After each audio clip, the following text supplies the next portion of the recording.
Welcome to the talking point. నా పేరు స్వప్న.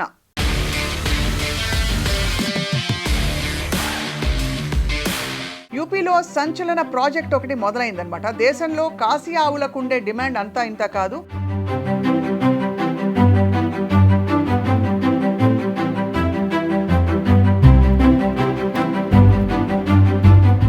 రోజుకి 15-16 లీటర్ల పాలు ఇచ్చే కాశీ ఆవులకి గిరాకీ చాలా ఎక్కువ. అందువల్ల ఈ కాశీ ఆవుల్ని వేల సంఖ్యలో ఉత్పత్తి చేయడానికి ఉత్తరప్రదేశ్ ప్రభుత్వం ప్రాజెక్ట్ని అమలు చేస్తోంది.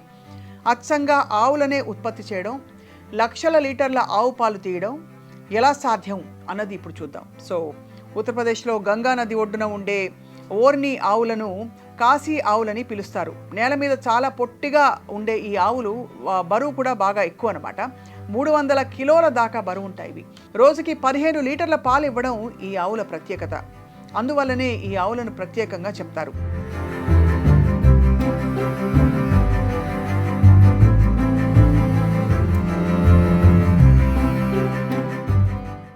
ఈ ప్రత్యేకతలు గమనించి Uttar Pradesh live stack development corporation కొత్త ప్రాజెక్ట్ ఒకటి అమలు చేస్తుంది. యూపీలోని హాపూర్ ఫామ్లో కొత్త ప్రయోగం ఒకటి చేపట్టారు. 2014లో గోరఖ్ అనే పేరుతో జీవాన్ని రూపొందించారు. ఈ జీవాన్ని ఎంబ్రియో ట్రాన్స్ఫర్ టెక్నాలజీ ద్వారా రూపొందించారు.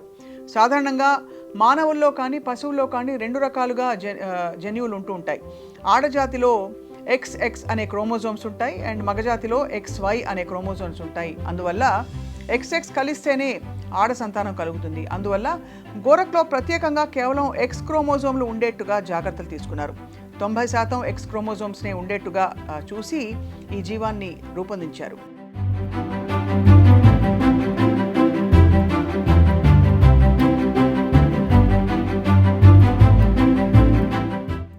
ఇప్పుడు ఈ గోరఖ్ నుంచి పెద్ద సంఖ్యలో సంతానం వచ్చేట్టుగా ప్లాన్ చేశారు.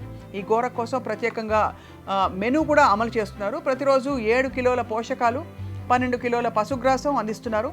అండ్ గోరఖ్ నుంచి నూతనంగా సంతానం వచ్చేట్టుగా ప్లాన్ చేశారు.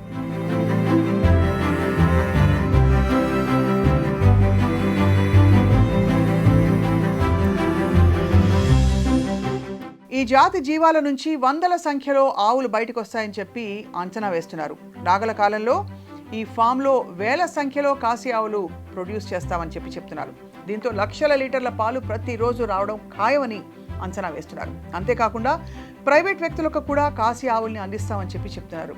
ఈ కాశీ ఆవుల ఉత్పత్తి ద్వారా రైతుల్ని లక్షాధికారుల్ని చేస్తామని చెప్పి ఉత్తరప్రదేశ్ ప్రభుత్వం చెప్తోంది. So that is a talking point for today. Thank you all for watching.